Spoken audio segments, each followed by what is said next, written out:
అతిథుల పరిచయం శ్రీ పురుషోత్తరెడ్డి గారు, రాయలసీమ మేధావుల ఫోరం కన్వీనర్, ప్రముఖ విశ్లేషకులు. శ్రీ కోటంరాజు వెంకటేష్ శర్మ గారు, ప్రముఖ న్యాయవాది. నాగార్జున యాదవ్ గారు, వైఎస్ఆర్ కాంగ్రెస్ పార్టీ అధికార ప్రతినిధి. ముందుగా పురుషోత్తరెడ్డి గారు చెప్పండి, ఈ అంశాల మీద ఒక్కొక్క దాని మీద వరుసగా వెళ్దాం. ముందు మిథున్ రెడ్డి అరెస్టు, దాని పరిణామాల మీద ముందుగా మాట్లాడితే, ఆ తర్వాత ఛార్జ్ షీటు, ఆ తర్వాత అప్రూవల్ని మారిస్తే, అప్రూవల్గా నిందితుల్ని మారిస్తే చెల్లుబాటు అవుతాయా అన్న దాని మీద ముందుగా మిథున్ రెడ్డి గారి అరెస్ట్ మీద మీ వ్యాఖ్య ఏమిటి? ఆయన పైన చేస్తున్న అభియోగాల్లో ఎంతవరకు వాస్తవం ఉందని మీరు అనుకుంటున్నారు? పురుషోత్తరెడ్డి గారు. కుమేర్ అందరికి నమస్కారం. నమస్కారం. బేసిక్గా ప్రభుత్వం లేదా సిట్టు సారథ్యంలో విముఖ వ్యూహంతో వెళ్తుంది ప్రభుత్వం అనుకుంటున్నాను. మొదటి వ్యూహం ఏంటంటే selected and target enquiry. Selected and target enquiry రెండు విచారణ కన్నా ప్రచారానికి ఎక్కువ ప్రయారిటీ ఇస్తున్నారు. మొట్టమొదటి అంశం సెలెక్టెడ్ అండ్ టార్గెట్ ఎందుకు అంటున్నానంటే, ఎప్పుడు కూడా విచారణ క్రమంలో ఎవరు మనకు బాధ్యులు దొరికినా వాళ్ళని అరెస్ట్ చేయొచ్చు, విచారించవచ్చు. అది టాప్ టు బాటం ఎవరైనా చేయొచ్చు. కానీ వీళ్ళు ముందే పేర్లు చెప్తున్నారు. ఇప్పుడు ఉదాహరణకు విచారణ ప్రారంభం కాకముందు కానీ విచారణ ప్రారంభమైతే అంత తాడేపల్లి క్యాంప్ ఆఫీస్ జగన్ గారి పేరు చెప్తుంది. ఎవరు చెప్తున్నారు?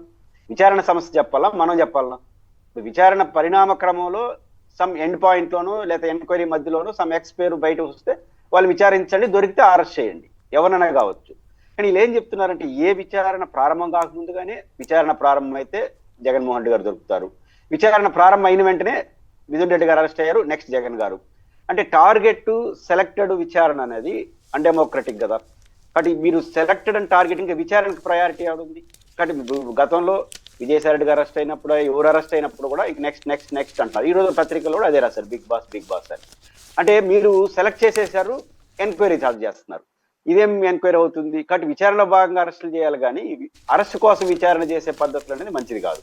రెండోది, నేను ప్రచారానికి ఎక్కువ ప్రయారిటీ ఎందుకు ఇస్తున్నారంటే, మీరు చూడండి, గత 1 yearగా విచారణలో వచ్చే అంశాల కన్నా ప్రచారానికి ఎక్కువ ప్రయారిటీ చేస్తున్నారు. అంటే ఇప్పుడు మిథున్ రెడ్డి గారిని అరెస్ట్ చేశారు, ఇంకా మొత్తం మిథున్ రెడ్డి గారి చుట్టూ పుంకాలుగా వేసాలు రాయడం. ఇప్పుడు విచారణ సంస్థగా చెప్పాలి, అది ఏం అడిగా మిథున్ రెడ్డి గారిని, ఏం చెప్పారు అని సంబంధం ఉండదు. భవిష్యత్తు ఏంటి, గతం ఏంటి, మొత్తాన్ని తవ్వి తీసేసి మాట్లాడడం, దానికి రాజకీయాలు పొలవడం. అంటే నేను అనుకుంటుంది, ఈ కేసులు ఏమి నిలబడవు కాబట్టి మహా అంటే 2 నెలల్లో 3 నెలల్లో 90 రోజులు పెట్టి వదిలేయాలి, తప్పదు. వాళ్ళు మానసికంగా శారీరకంగా కొంత ఇబ్బంది పడతారు, మళ్ళీ వాళ్ళు యాక్టివ్ అయిపోతారు. కానీ ఈ 90 రోజులు మనం సాధించేది ఏంటంటే అరెస్ట్ తప్ప ఇంకోటి ఏది. కాబట్టి మళ్ళీ విచారణ అవన్నీ తెలియదు లేదు, జరిగేది లేదు. కాబట్టి ఆ 90 రోజుల్లోని విచారణ జరుగుతున్న క్రమంలోనే పెద్ద ఎత్తున నిర్ధారణ చేసేయడం. ఇప్పుడు మిథున్ రెడ్డి గారు అలాంటి వ్యక్తే, జగన్ రెడ్డి గారు అలాంటి వ్యక్తే, ఇట్లా పేర్లన్నీ చెప్పేసి వాళ్ళు అలాంటి వ్యక్తులను ముద్రేసేయడం, దాన్ని వీళ్ళు కడుక్కుంటా ఉండాలి. ఇది నాకు నడుస్తుంది. ప్రచారానికి ఎక్కువ ప్రయారిటీ ఇస్తున్నారంటే విచారణలో విలువ లేనట్టే కదా. విచారణలో విలువ ఉంటే విచారణ చేసి తొందరగా తేల్చేవచ్చు కేసు. కానీ దానికి ప్రయారిటీ కూడా ప్రచారం అంటే మనం ఒక ముద్ర వేయాలి. ఇక్కడ ఒక చిన్న పురుషోత్తరెడ్డి, నాకు చిన్న డౌట్ ఏంటంటే, ఇప్పుడు వీళ్ళు చెప్పేది ఏంటి, ప్రభుత్వ పాలసీలో గవర్నమెంట్ అప్పుడు ప్రైవేటులో ఆయన ప్రివిలేజ్ ఫీజు రద్దు చేశాడు, చాలా జరిగినాయి. ఆయన మీద మద్యం కేసు పెడితే బెయిల్ మీద బయట ఉన్నాడు ఆయన, చంద్రబాబు గారు కూడా. ఇప్పుడు ప్రభుత్వం ప్రైవేట్ నుంచి ప్రభుత్వానికి మద్యం షాపులు రావటం, లిక్కర్ కంపెనీల నుంచి డైరెక్ట్గా తీసుకోవటం, ఇవన్నీ జరుగుతూ ఉన్నాయి. ఇప్పుడు వీళ్ళ ఆరోపణ ఏంటి, లిక్కర్ కంపెనీల వాళ్ళు బయట ఎక్కడో డబ్బులు ఇచ్చారనేది వీళ్ళ ఆరోపణ. సపోజ్ రేపు గవర్నమెంట్ మారిందనుకోండి, ఇదే ఆరోపణ వీళ్ళ మీద కూడా చేయొచ్చు కదా. అప్పుడు మరి ఇవే కేసులు వీళ్ళ మీద కూడా వస్తాయి కదా. మరి ఆ మాత్రం కామన్ సెన్స్ లేకుండా బయట జరిగిందో జరగలేదో చెప్పలేని పరిస్థితిలో ఏదో ఒకటి క్రియేట్ చేయడం వల్ల ఏమిటి ప్రయోజనం? చంద్రబాబు గారు, అంబటి రాంబాబు గారు లాంటి వాళ్ళైతే ఇదంతా ఈ లోకేష్ పిచ్చుకోవాలి తప్ప ఇంకోటి కాదు, అతను మొత్తం ఫేస్ చేస్తారు, వీళ్ళంతా ఈ మ్యూజిక్ అంతా వాళ్ళు ఎదుర్కోవాల్సి ఉంటుందని ఆయన చెప్తున్నారు.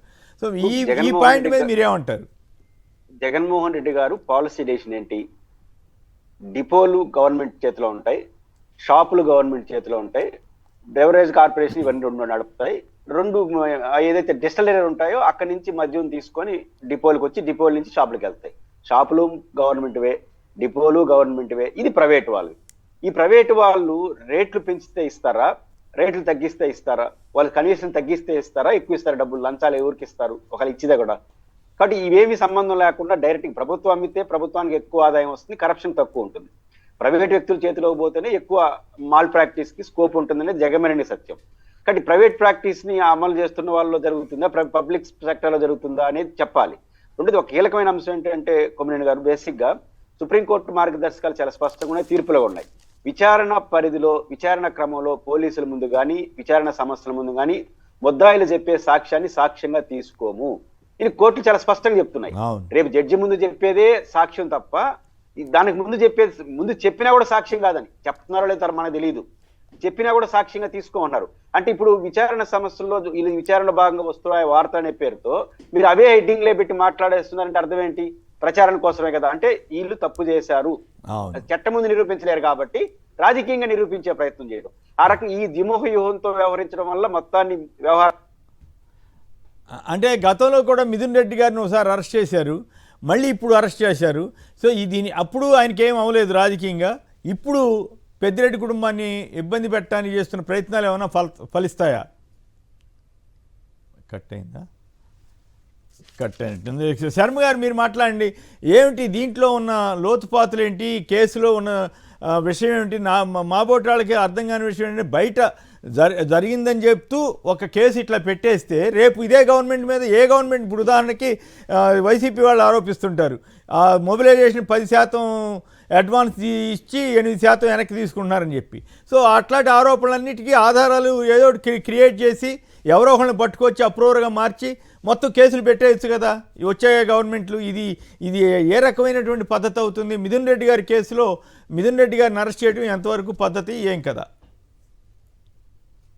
28 పేజీల రిమాండ్ రిపోర్ట్ మనం చూస్తే కనుక మన సినిమాల్లో హీరోకి ఎంటర్ అయ్యేటప్పుడు ఎలివేషన్ ఎట్లా ఇస్తారో ఆ ఎలివేషన్ ఇచ్చి రిమాండ్ లో రాయటమే తప్ప అది చేశారు ఇది చేశారు అని చెప్పేసి ఎక్కడ వాస్తవ రూపాన్ని ఒక స్పెసిఫిక్ ఒక యాక్ట్ ఇది ఈ సెక్షన్ కి ఇది వర్తిస్తుంది, ఈ సెక్షన్ ప్రకారం ఇతను తప్పు చేశారు అని ఎక్కడా లేదు. సినిమాల్లో హీరోల ఇంట్రడక్షన్ కి ఇస్తారు చూడండి, అట్లాగే రిమాండ్ రిపోర్ట్ మొత్తం కూడా అవాస్తవాలని ప్రతిరూపంగా మార్చి అవాస్తవానికి ఒక రూపాన్ని, ఒక హీరో రూపాన్ని, ఒక కథకు రూపం ఇచ్చినట్టుగా ఇస్తూ చేసుకుంటూ వచ్చారండి. ఈ రోజు లిక్కర్ షాపులు చూస్తే కానీ ఒక్కొక్క లిక్కర్ షాపు అద్దె 10 నుంచి 15 లక్షల రూపాయలు కడుతున్నారండి నెలకి. వాళ్ళు అంత కాస్ట్లీగా లిక్కర్ షాపులు మారినాయి, చేసినాయి. ఎంత పెట్టు అప్పట్లో గవర్నమెంట్ నిర్వహించేది చేసేదండి.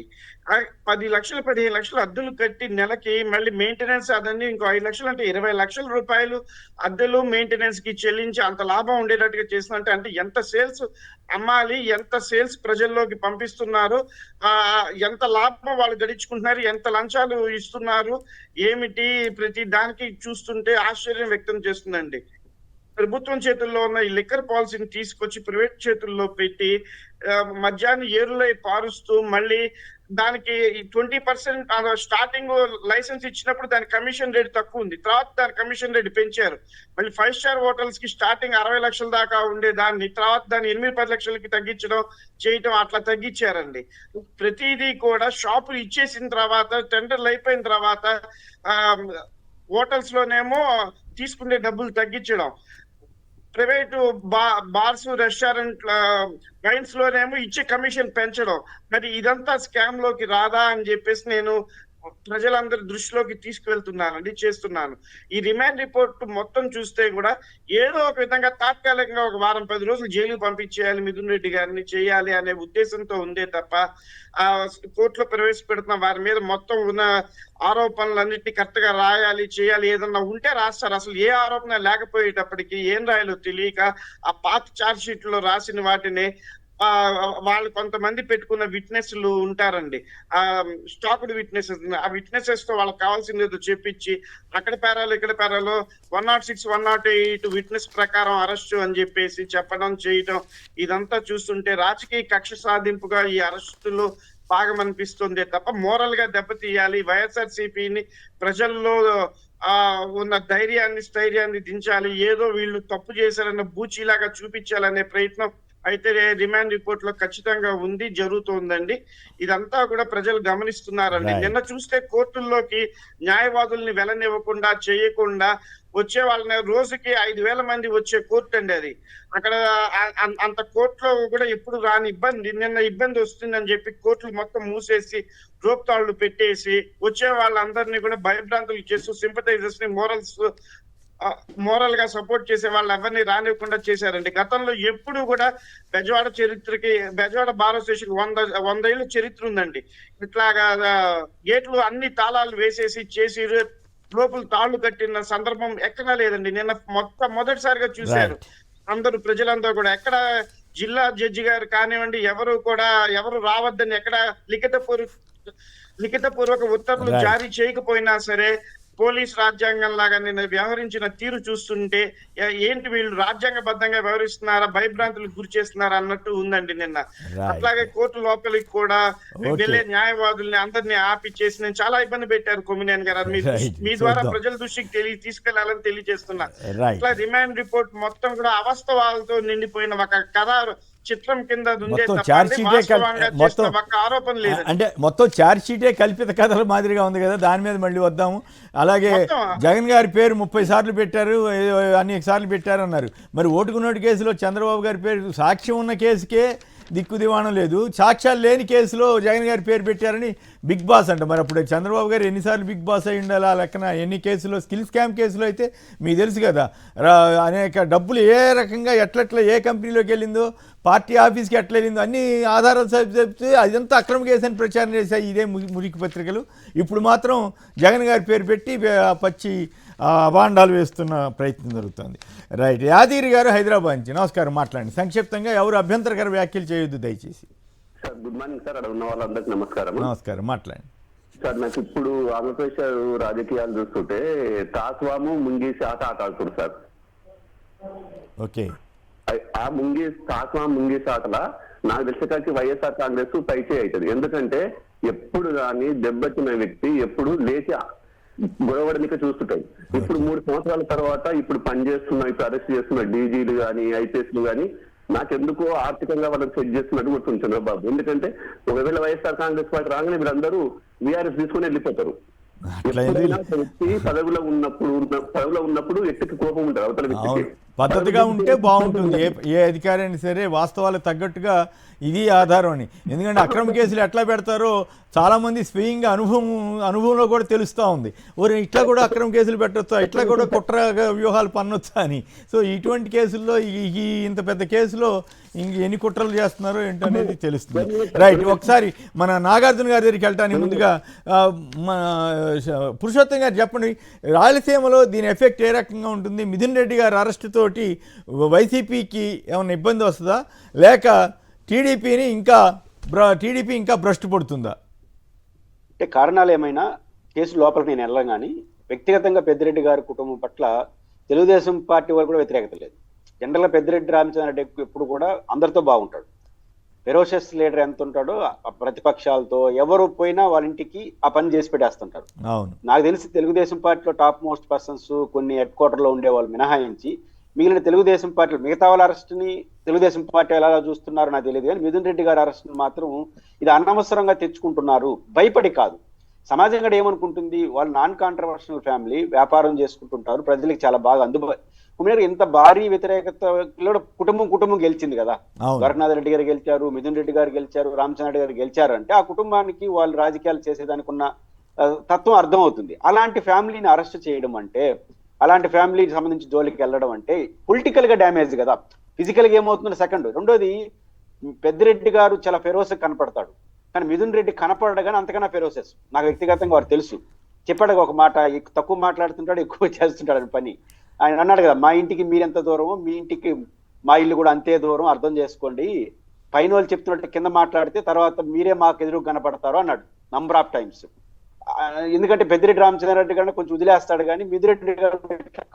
కాబట్టి 2 కారణాలు ఇచ్చా అంత మంచిది కదా. రెండోది, ఇప్పుడు పెద్దిరెడ్డి గారి కుటుంబం గత దశాబ్దాలుగా ప్రజలతో మమేకమైన కుటుంబం. కొన్ని రోజులు అరెస్ట్ చేసి లోపల పెట్టేస్తేనో, కొన్ని రోజులు ఇబ్బంది పెట్టేస్తేనో, లేదా మంది మీద మరక అంటిస్తేనో జనం నమ్మరు. కాబట్టి ఇప్పుడు కొత్తగా వచ్చిన రాజకీయ కుటుంబం అంటే అతలాకుతలం అయిపోతుంది. దశాబ్దాలుగా చంద్రబాబు నాయుడు గారు విద్యార్థి నాయకుడి నుంచి ఢీకొంటున్నట్టు కుటుంబం ఒక అరెస్ట్ తో కంగారు పడేది. మిథున్ రెడ్డి గారు చాలా ధైర్యంగా ఎదుర్కొంటారు.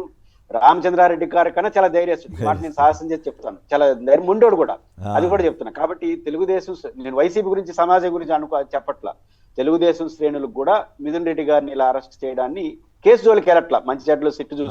అది వేరే చర్చ. తెలుగుదేశం శ్రేణులు కూడా నాట్ హ్యాపీ. అది నాకున్న సమాచారం. రైట్. ఇక మళ్ళీ ఒకసారి మిగతా అంశాల్లోకి వెళ్దాం. ముందుగా నాగార్జున గారు చెప్పండి, మీరు కూడా మిథున్ రెడ్డి గారి రిపోర్ట్ మీద మాట్లాడిన తర్వాత ఛార్జ్ షీట్లోకి రండి.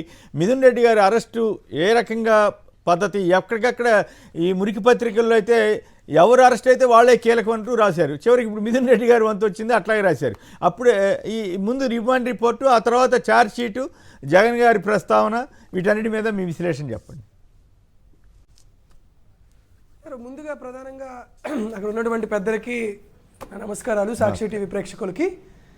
సరే, మనం ఎన్నోసార్లు ఈ స్కామ్ గురించి చర్చించుకున్నాం, స్కామ్ గురించి మాట్లాడుకున్నాం, చేసుకున్నాం. చివరికి ఫైనల్గా మిథున్ రెడ్డి గారిని అరెస్ట్ చేసి వాళ్ళు ఏదో చాలా గొప్ప ఘనకార్యం చేసినట్లు, ఇదే వాళ్ళు సాధించినటువంటి అంతిమ విజయంలాగా వాళ్ళు ఏదో ప్రయత్నం చేస్తున్నారు. బట్ అది మనం చూస్తుంటే, ఆ ప్రక్రియ చూస్తుంటే ఇది అల్టిమేట్ టార్గెట్ జగన్మోహన్ రెడ్డి గారి అనేది స్పష్టంగా కనపడుతుంది. మేము అడుగుతున్నామంటే చాలా స్పష్టంగా కొన్ని అంశాలే అడుగుతున్నాం. ఈ రిమాండ్ రిపోర్టు ఏదో రాశారు, దాంట్లో కొన్ని ఆశ్చర్యకరమైన సంఘటనలు మాకు కనపడి.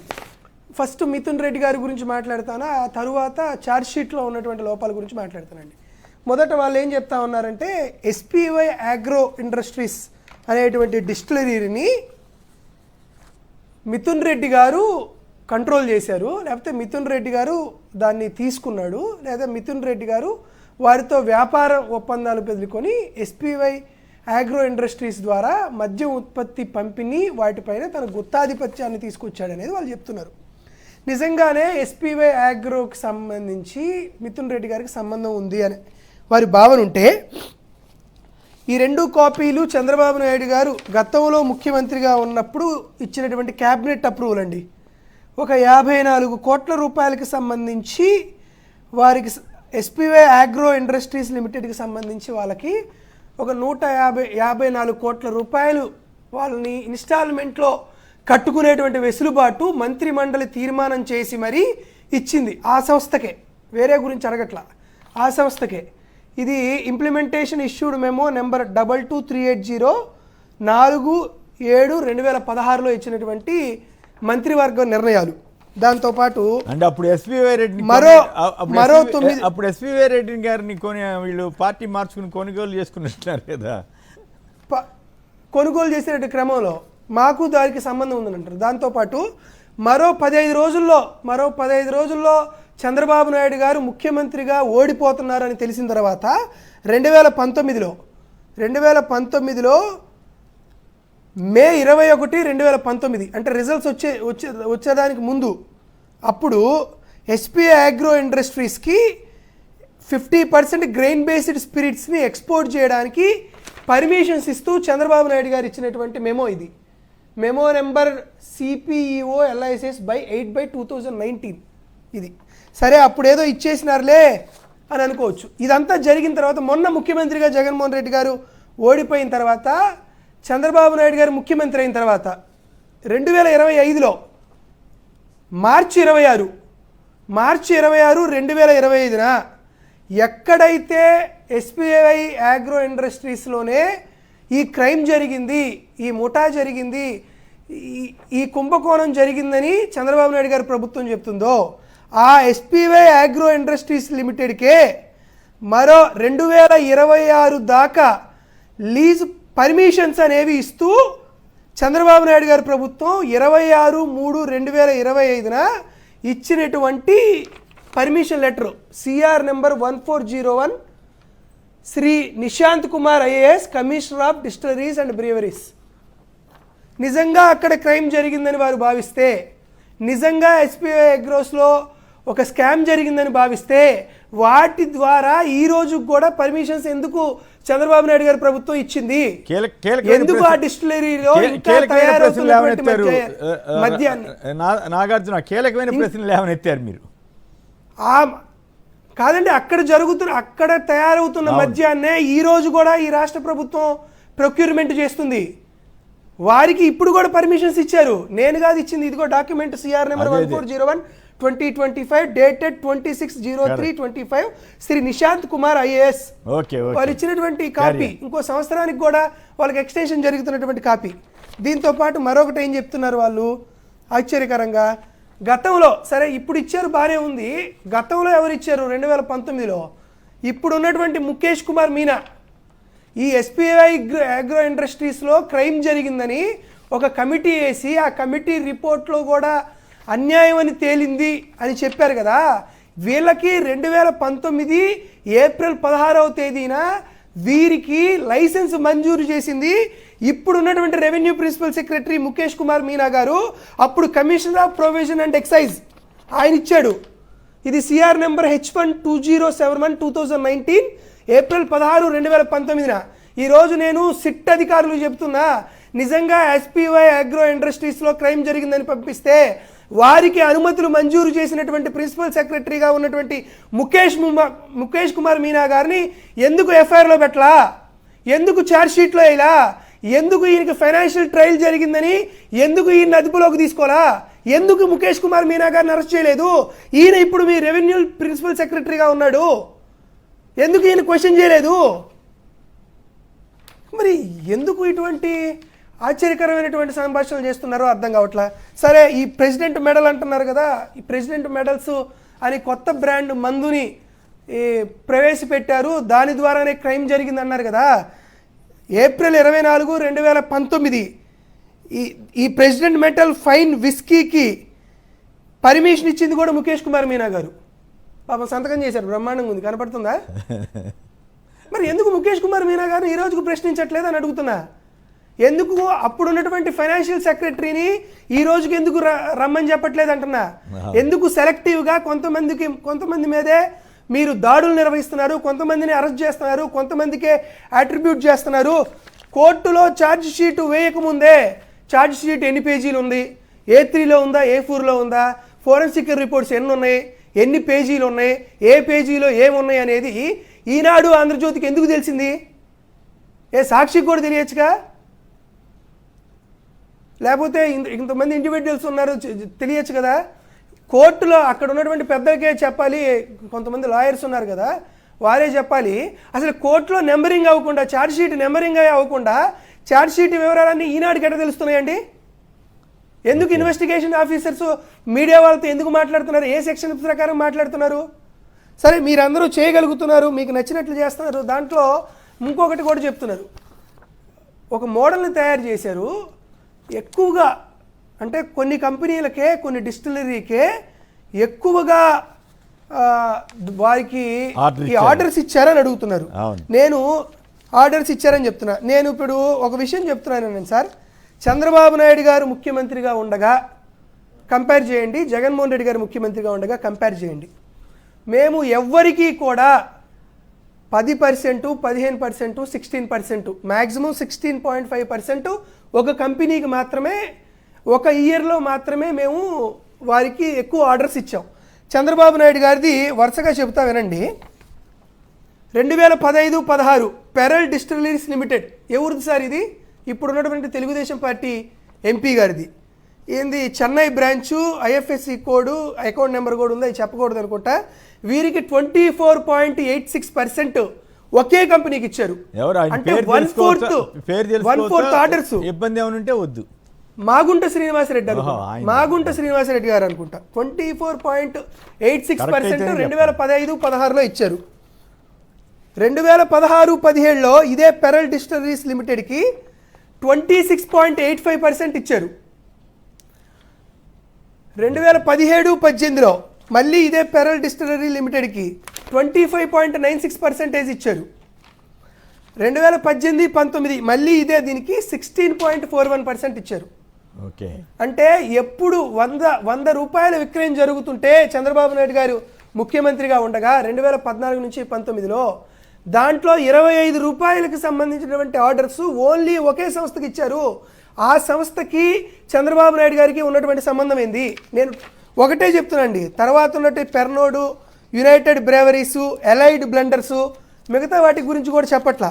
ఒకవేళ అలా ఆర్డర్స్ ఇవ్వడం అనేదే క్రైమ్ అంటే చంద్రబాబు నాయుడు గారు కూడా క్రైమ్ చేసినట్లే కదా అంటున్నా. అదేవిధంగా సిట్లో మరొక కేసు పెండింగ్గా ఉంది. ఏం కేసు పెండింగ్ ఉంది? ఇది GO number main secretariat number 468, ఇది జీవో మెయిన్ సెక్రటరేట్ నెంబర్ 218. ఇది June 22, 2015 వచ్చింది. ఇది December 11, 2015 వచ్చింది. ఇవి మద్యం షాపులకు ప్రివిలైజ్ ఫీజు రద్దు చేస్తున్నట్లు చంద్రబాబు నాయుడు గారు ఇచ్చినటువంటి జీవో. ఇది బార్లకి ప్రివిలైజ్ ఫీజు రద్దు చేస్తున్నట్లు ఇచ్చినటువంటి జీవో. ఈ రెండు జీవోల వల్ల ఆంధ్రప్రదేశ్ రాష్ట్ర ప్రభుత్వానికి 6,500 కోట్ల రూపాయల పబ్లిక్ ఎక్స్చెక్చర్కు నష్టం జరిగిందని ట్రయల్తో సహా సిఐడి దగ్గర పెండింగ్లో ఉన్నటువంటి అంశం. ఈ రెండింటినీ కూడా principal secretary to the CM గారికి కూడా ఈ జీవోస్ పంపించారు.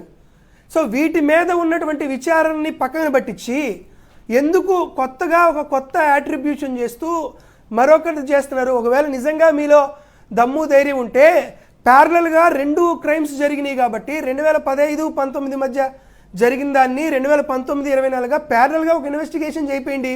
లేదు ఇక్కడ ఇన్వెస్టిగేషన్ చేయడంలో ఏదైనా ఇబ్బందులు ఏర్పడితే సిబిఐకో లేకపోతే ఈడీకో 2 కేసుల్ని ప్యారలల్గా చేయమని చెప్పండి. ఎవరు తప్పుంటే వారిని తీయడానికి సిద్ధమవుతాం.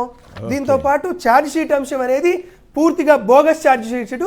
అవకాశం సందర్భం వచ్చిన తర్వాత పెద్దలు మాట్లాడిన తర్వాత దాని గురించి కూడా మాట్లాడతాం. రైట్. మన శర్మ గారు చెప్పండి, ఇప్పుడు మన మిత్రుడు నాగార్జున చెప్పిన అంశాలతోటి మీరు ఎంతవరకు ఏకీపిస్తారు? 100% ఏకీభవిస్తామండి. గతంలో నమోదైన కేసులు కానీ అవన్నిటిని ఉండగా చేయగా వాటి మీద విచారణ చేసి నేను నిజాయితీగా ఉన్నాను అని ప్రజలకు నిరూపించుకోవాల్సిన బాధ్యత ఉన్నవారు ముఖ్యమంత్రి వారు అది చేయకుండా కొత్త కేసులు ఎక్కడ ఏమీ సంబంధం లేనిది ఫ్యాక్ట్స్ అంతా కూడా వాస్తవ విరుద్ధంగా ఉన్న వాటిల్లో ముందుకు వెళ్తున్నారు, చేస్తున్నారు. వారి మీద ఉన్న కేసులేమో అందరూ క్లోజ్ చేయబోతున్నారు అని చెప్పేసి నేను మీడియాలో నిన్న మొన్న కూడా విన్నాను. ఇదంతా చూస్తుంటే నాగార్జున యాదవ్ గారు చెప్పినట్లు 100% నిజం ఉందని నేను భావిస్తున్నాను. అయితే ఇక్కడ ఒక పాయింట్ చెప్పండి. ఇప్పుడు కల్పిత కథలతోటి జగన్ గారి పేరు ఛార్జ్షీట్లో పెట్టేశారు, ఇంకేముంది ఏదేదో పెద్ద ప్రమాదం జరిగినట్లుగా ఇవాళ మురికి పత్రికలు కొన్ని రాసుకున్నాయి కదా. మరి అదే మరి చంద్రబాబు గారి మీద ఓటుకు నోటు కేసులో డైరెక్ట్గా అరెస్ట్ కూడా జరిగింది. ఒక ఇప్పుడు సరే ఆయన ముఖ్యమంత్రిగా ఉన్నారు, వేరే ఆయన, అది వేరే విషయం. కానీ మరి అప్పుడు అది కూడా కరెక్ట్ అని చెప్పాలిగా. ఇప్పుడు ఒకవేళ ఇది కరెక్ట్ అయితే అవునండి. అసలు ఆ రోజునేమో అన్యాయంగా అరెస్ట్ చేశారు, చెందారు అని చెప్పేసి ఆ రోజు కథలు రాశారు.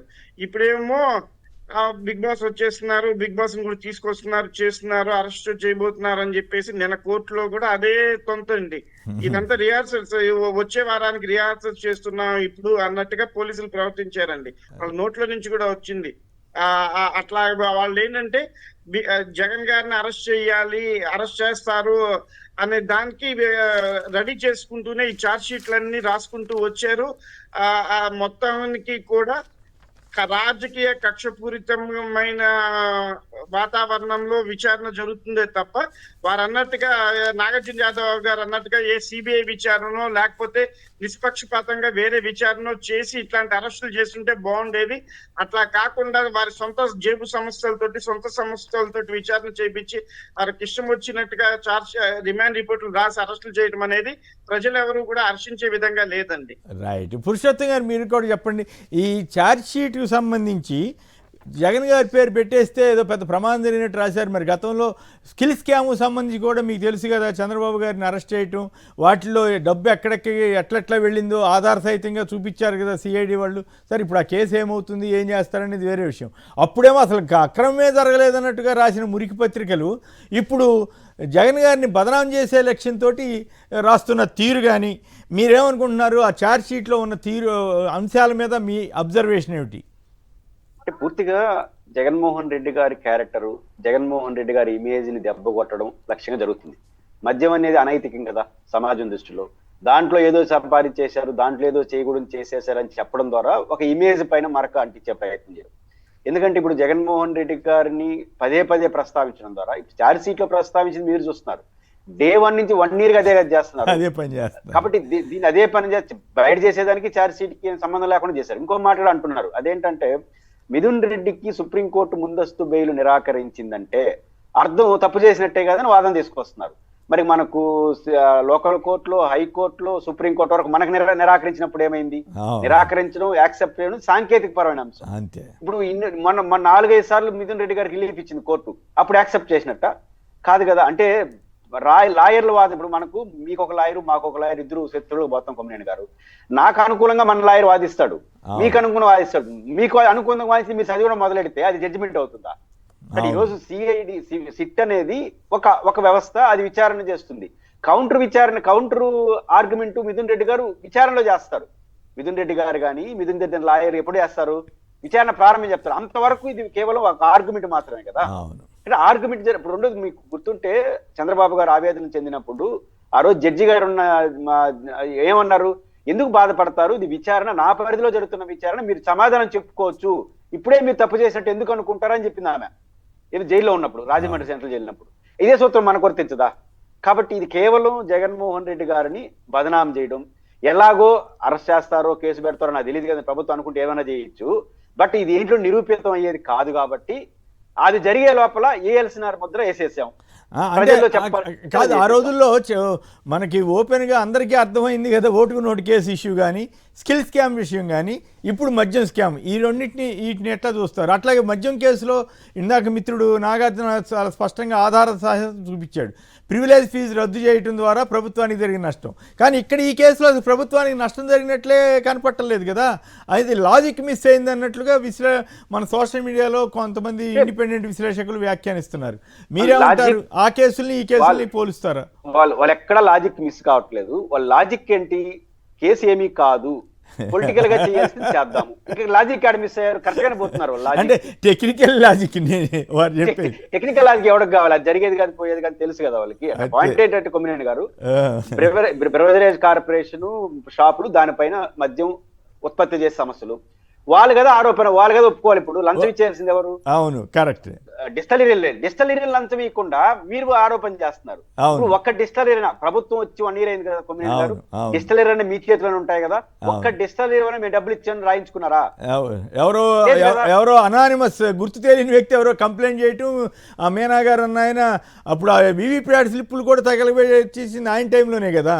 సో ఆయన ఆధ్వర్యంలో ఈ విచారణకు ఆదేశించడం, టకటక ఇన్ని జరిగిపోవడం. ఇందాక మన మిత్రుడు నాగార్జున అడుగుతున్న వాటికి సమాధానాలు దొరికే పరిస్థితి ఎక్కడ ఉంది? సమాధానం అనేది విచారణ. ఇప్పుడు కావాల్సిన అరెస్ట్, విచారణ పిలవడం అరెస్ట్ తప్ప. ఇప్పుడు టార్గెట్ అదే, టార్గెట్ సెలెక్టెడ్ ఏంది? కొన్ని రోజులు పిలవాలి, లోపల వేయాలి, అంతే. లక్ష్యం ఏంటి? వీళ్ళందరూ మద్యం షాపు లేదు తినేసినారు, నమ్మిన వాళ్ళు నమ్మని పోయింది, రూపాయల నష్టమేం కాదు కదా. అంటే ఈ సూపర్ 6 ఇవన్నీ పక్కన పోయి కనీసం ఈ కాసేపు ఈ 4 రోజులన్నా ఈ కథ నడపాలనే ఉద్దేశం కూడా ఉండొచ్చు కదా. ప్రధానం కొమ్మినేని గారు, రైతాంగ సమస్య చాలా సీరియస్ గా ఉంది. ఏ రైతాంగ సమస్య చాలా సీరియస్ గా ఉన్న నేపథ్యంలో జగన్మోహన్ రెడ్డి గారు ఫెరోసెస్ గా వీధుల్లోకి వస్తున్నాడు. ఎంత వచ్చినా ఇట్లాంటి కేసులు వచ్చినప్పుడు దీనికి ఎవరు ఇచ్చుకుంటా ఉండాలి కదా. వాళ్ళు చెప్పిన ఆరోపణలకు సమాధానం చెప్పాలి కదా. కొంత టైం వేస్ట్ అవుతుంది. ఇప్పుడు మిథున్ రెడ్డి గారికి వ్యతిరేకంగా ఆందోళన ధర్నా చేశారు. మామూలు గమ్ముల నుండి ఇంకో సమస్య మీద ఆందోళన చేస్తుంటారు. ఇప్పుడు జనరల్ గా ఒక రైతాంగ సమస్య మీద ఈ ఎఫెక్ట్ పెట్టారు, అది డైవర్ట్ అవుతుంది కదా అని వాళ్ళు అనుకుంటున్నారు. ఇది మంచిది కాదు. ఖచ్చితంగా జగన్ గారు ఈ 2 రోజులు చూస్తారు, మళ్ళీ 3వ రోజు ఇంకో సమస్య మీద వెళ్తాడు.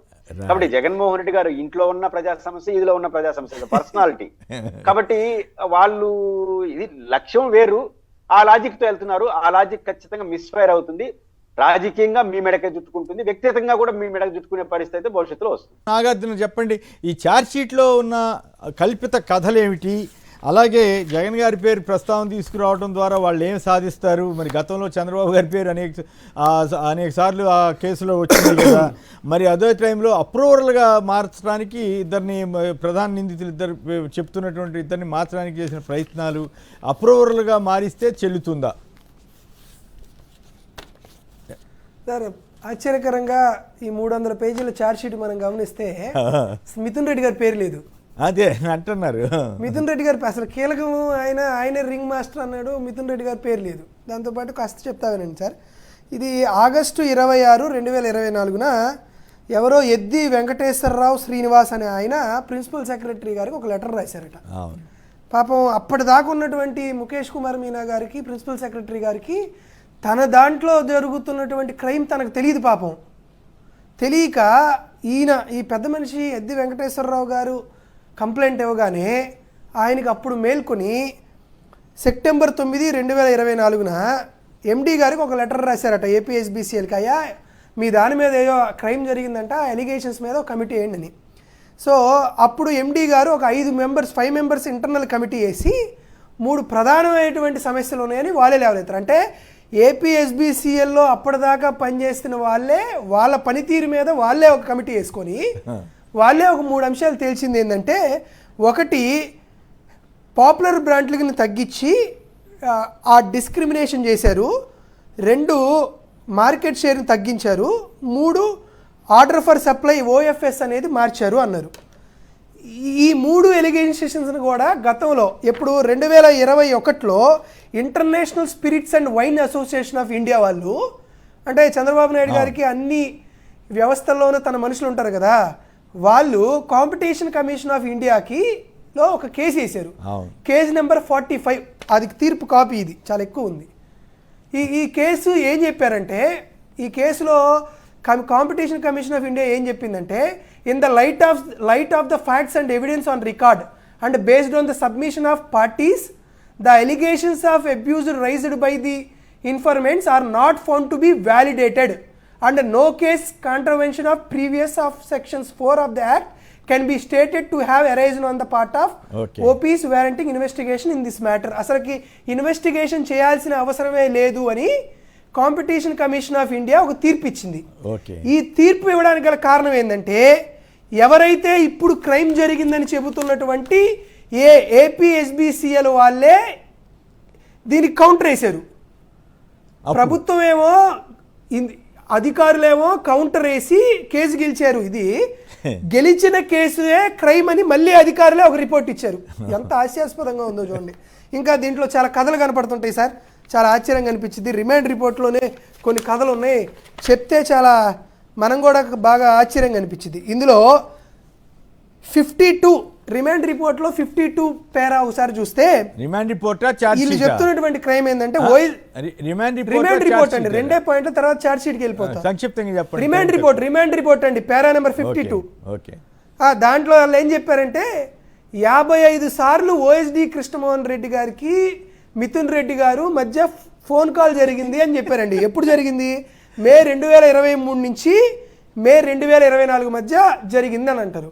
53 సార్లు జరిగింది కదండి. నేను 100 సార్లు మాట్లాడి ఉంటా ఎలక్షన్ టైంలో ఓఎస్డి కృష్ణమోహన్ రెడ్డి గారితో. ఏదైనా పని ఉంటే ఆయనతోనే మాట్లాడతారు. ఓఎస్డి గారితో మాట్లాడటమే క్రైమ్ అని చెప్తే మామూలుగా ఇంకా మా వైఎస్ఆర్సీపీ వాళ్ళందరూ ఇంకా జైలుకే పోవాల్సింది. రాజమండ్రి లాంటి ఒక సబ్ జైలు ఆడి అంటే ఇప్పుడు కాదుగా, అట్లాగా చంద్రబాబు గారి ఆ పేషీకి ఎవరు ఫోన్ చేయట్లేదు అట్ట ఈ లెక్కన. అదే ఒకటి. ఇంకోటి చెప్తా చూడండి సార్, పేజ్ నెంబర్ 53, అసలుకి ఇన్వెస్టిగేషన్ జరుగుతుందా లేదా అని చెప్పడానికి. It has emerged that several shell companies identified అన్నాడు. చాలా షెల్ కంపెనీలు మేము గుర్తించాం అన్నారు, పేర్లు చెప్పలా, ఒక్కటి కూడా చెప్పలా. తరువాత ఒక్క పేరు చెప్పట్లా. చాలా షెల్ కంపెనీలు స్కిల్ స్కామ్ లో చంద్రబాబు గారి మీద మనం పేర్లు చెప్పాం, పేర్లతో సహా వచ్చింది కదా. టీడీపీ ఆఫీసులోకి కూడా వెళ్ళింది అమౌంట్ అనేది కూడా అప్పుడు సిఐడి ఆరోపించింది కదా. అవునవును. దాంతో తప్పుడు in the liquor scam made substantial investment to countries such as UAE USC. UAE యుఎస్సిలో ఇన్వెస్ట్మెంట్స్ కూడా చేశారని చెప్పారు. ఓకే.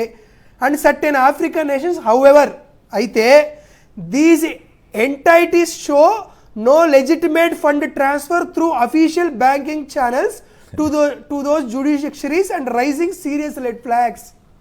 ఈ కంపెనీలో ఇన్వెస్ట్మెంట్ పెట్టారు కానీ దానికి ఎలా ఫండ్ ట్రాన్స్ఫర్ జరిగిందో మాకు తెలియదు, జరిగినట్టు మాకు ఎటువంటి ఆధారాలు లేవు. ఓకే. అసలు అట్లాంటి బ్యాంకింగ్ ఛానల్స్ కూడా మేము కనిపెట్టలేకపోయాం కాబట్టి మాకు అవి రెడ్ ఫ్లాగ్స్ ఎదురవుతున్నాయి అని రాశారు. మరి అటువంటి క్రైమ్ అదే, అందుకే కల్పిత కథలు. ఒకసారి అక్కడ ఇంకా అక్కడ ఉన్నటువంటి పెద్దలైతే ఇంకా బాగా చెప్తారు. నాకున్న జ్ఞానంతో కొన్ని చెప్తాను సార్. ఆ ఛార్జ్ షీట్లో 300 పేజీల ఛార్జ్ షీట్లో 300 పేజీల ఛార్జ్ షీట్లో మామూలుగా పోలీసుల దగ్గర 161 సిఆర్పిసితో మన పోలీసులు ఎదుటిన నిందితులు కానీ లేకపోతే ఎవరైనా వాంగ్మూలం ఇస్తాం. ఈ వాంగ్మూలం ఎప్పుడు ఎవిడెన్స్గా మారిద్దంటే 164 సిఆర్పిసిగా, అంటే ఒక మెజిస్ట్రేట్ ముందు మాట్లాడితే ఇది ఈ వాంగ్మూలంకి శాంటిటీ వచ్చింది. ఈ 300 పేజీలో లిస్ట్ ఆఫ్ విట్నెస్లను 100 మంది పేర్లు చెప్తే ఒక్కరి పేరు మీద కూడా 164 సిఆర్పిసి స్టేట్మెంట్ లేదు. ఇది రమేష్ భాయి మోహన్ భాయ్ వర్సెస్ స్టేట్ ఆఫ్ గుజరాత్ 2011 ఇచ్చినటువంటి తీర్పు ప్రకారం 164 సిఆర్పిసి స్టేట్మెంట్ లేకుండా ప్రాసిక్యూట్ అనేది చాలా ఈజీగా ఉంటుంది, వీక్గా ఉంటుంది, పోలీసులు ఇన్వెస్టిగేషన్ సరిగ్గా చేయలేదనడానికి ఇది నిదర్శనం అని ఉంది.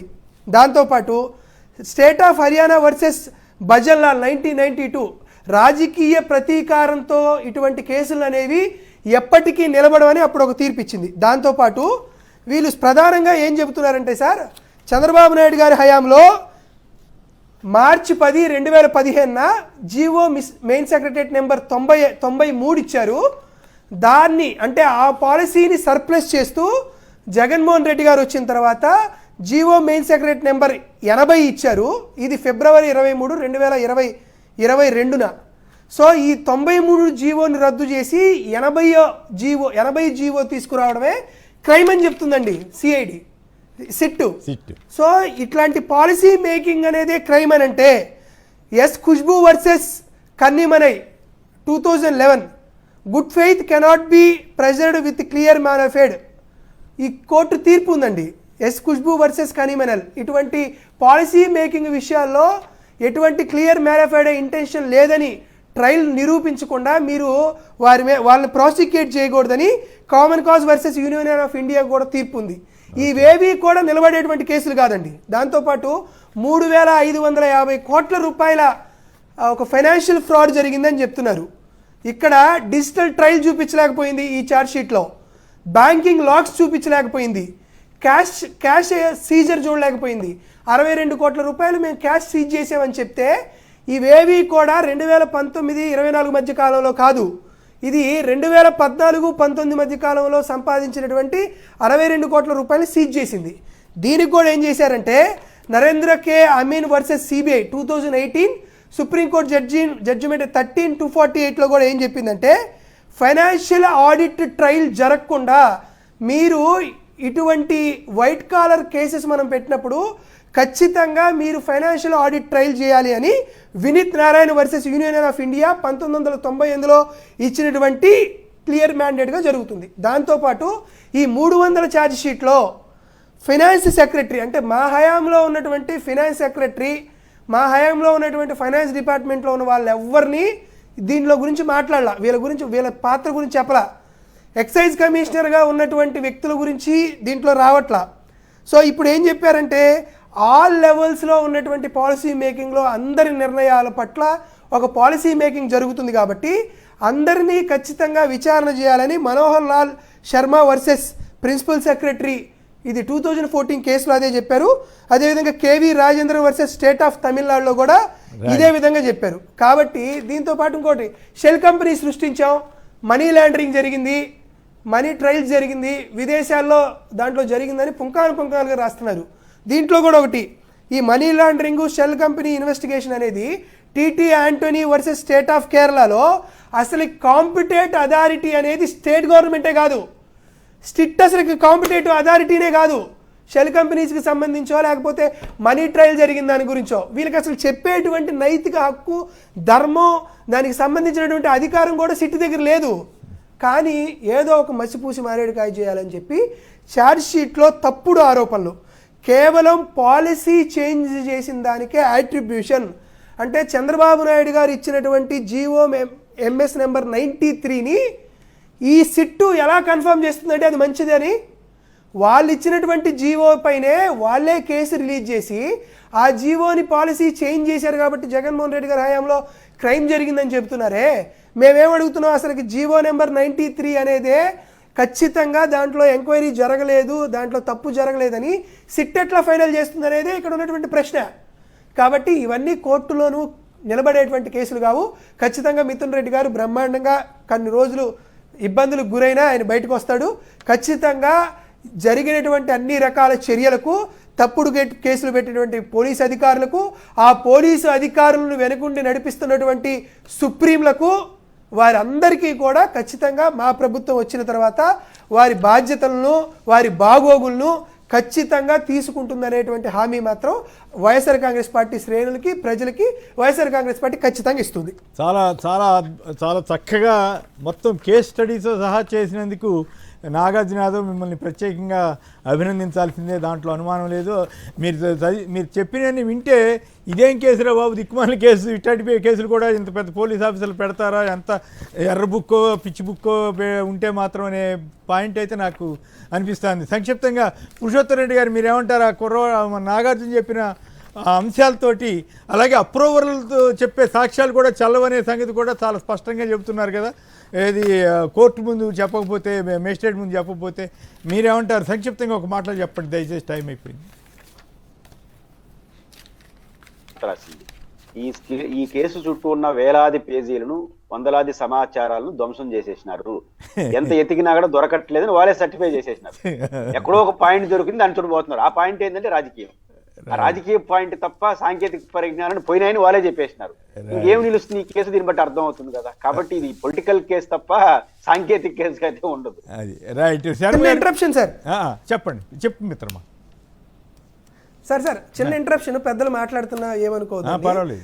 2019లో వైఎస్ఆర్ కాంగ్రెస్ పార్టీ ప్రభుత్వం వెళ్ళిపోయిన తర్వాత ఈ వాసుదేవరెడ్డి గారు ఎవరైతే ఎండీగా పనిచేసినారో, వాసుదేవరెడ్డి గారు కమిషనర్ ఆఫీస్లో ఉన్నటువంటి అన్ని కాగితాలను తీసుకొని తన కారులో వేసుకొని తనే కార్ డ్రైవ్ చేసుకుంటూ వెళ్ళి ఒక చోట వెళ్ళి కాలి బూడిద చేశారు అని, ఇది ఒక తెలుగుదేశం పార్టీ కార్యకర్త చూశాడని, వాళ్ళ ఇంట్లో అటు వాళ్ళ ఆఫీస్లో దొంగతనం జరిగిందని ఈయన కనపడిందని వాసుదేవరెడ్డి గారి మీద కంప్లైంట్ చేసి ఎఫ్ఐఆర్ చేశారు. అవును, కాదు ఈయనని ధ్వంసం చేశారు, మాడి మసి అయిపోయినాయి అని చెప్పి దాని మీద ఒక కమిటీ కూడా వేసి ఇది నిజమని చెప్పేసేసారు. ఇప్పుడేమో ఇవన్నీ కార్పులు తీర్పులు ఇవన్నీ చెప్తున్నారు. సరే, అవన్నీ తర్వాత మాట్లాడుకుంటాం. సారీ ఫర్ ద ఇంటరప్షన్ అండి. రైట్. ఫైనల్గా శర్మ గారు చెప్పండి, అప్రూవర్లు కేసులో ఉన్న నిందితులు అప్రూవర్లుగా మార్చితే చెల్లుతుంది, వాళ్ళు ఏం చెప్పినా నడుస్తున్నారు. మొదటేమో మమ్మల్ని వేధిస్తున్నారని చెప్పి ఇదే వాసుదేవరెడ్డి గారు వీళ్ళు కంప్లైంట్ కూడా చేశారు. మళ్ళీ ఇప్పుడు వాళ్ళని సాక్షులుగా తీసుకురావడానికి ప్రయత్నాలు జరుగుతున్నట్టుగా, వాళ్ళ నుంచి బలవంతంగా అఫిడవిట్ తీసుకున్నారని చెప్పారు. ఆ పరిణామం మీద సంక్షిప్తంగా మీ వ్యాఖ్య ఏమిటి? సాక్షుల్ని పోలీసులు 100 కేసుల్లో 99 కేసుల్లో వాళ్ళ పేర్లతో వీళ్ళే రాసేసుకుంటారండి 161 స్టేట్మెంట్ లో. అది కోర్టులో మేము చెప్పలేదు, మేము విచారించలేదని సహజంగా చెప్తుంటారు. అదే ఉద్దేశంతో నాగార్జున యాదవ్ గారు చెప్పారు. అందుకనే 164 స్టేట్మెంట్ లేకపోతే వాటికి జ్యుడిషియల్ గా బలం ఉండదు, చేయదని. ఇక్కడ కూడా వాళ్ళందరూ మీ పేరుతో కూడా రాసేసుకుంటారు. వాళ్ళు మీకు కూడా తెలియదు. ట్రైల్ అప్పుడు మిమ్మల్ని విచారణకు పిలిచే వరకు కూడా మీరు చెప్పారా, విచారించారా అని. అదే విధంగా ఇక్కడ ఎఫ్ఐఆర్ ఛార్జ్ షీట్ ఉన్నట్టు నాగార్జున యాదవ్ గారు విశ్లేషించారండి. రైట్. ఫైనల్గా అప్రూవర్గా మారితే అది చెల్లుతుందా అనేది నా పాయింట్. అప్రూవర్ గా మారితే కూడా అతనికి శిక్ష వేయాలా లేదా అనేది కోర్టు వారు నిర్ణయిస్తారే తప్ప, అతను కో అక్యూజ్డ్ బేసిస్ మీద అప్రూవ్డ్ గా మారిన దాని మీద మిగతా వాళ్ళందరికీ కొరాబరేటివ్ ఎవిడెన్స్ లేకపోతే కనుక ఎక్కడా కూడా శిక్ష పడదు. అతనికి శిక్ష వేయాలా వద్దా అనేది మాత్రమే కోర్టు వారి డెసిషన్ లోకి తీసుకోగలరు. రైట్. ఏదేమైనా మొత్తం మీద మన మిత్రుడు నాగార్జున యాదవ్ విశ్లేషించినట్టుగా కల్పిత కథలు పత్రికల్లో, కొన్ని పత్రికల్లో వచ్చినట్టుగా, అండ్ ఆఫ్ కోర్స్ మురికి పత్రికల్లో మురికి వేసి వాళ్ళు కూడా మురికి రాసుకుంటున్నారు, అది వేరే విషయం. కానీ బేతాళ కథలకు మించి ఈ కథని సృష్టించినట్లుగానే అనిపిస్తోంది. మన పురుషోత్తమరెడ్డి గారు చాలా స్పష్టంగా చెబుతున్నారు ఇది రాజకీయంగా ఎట్లా నిలబడదు అనేటువంటి, ఏ రకమైనటువంటి కేసు అనేది. అలాగే శర్మ గారు తన వాదన వినిపించారు. పురుషోత్తమరెడ్డి గారు, కోటంరాజు వెంకటేశ్వర శర్మ గారు, నాగార్జున యాదవ్ గారు, అందరికీ కూడా ధన్యవాదాలు. ఇది చర్చా కార్యక్రమం. నమస్కారం.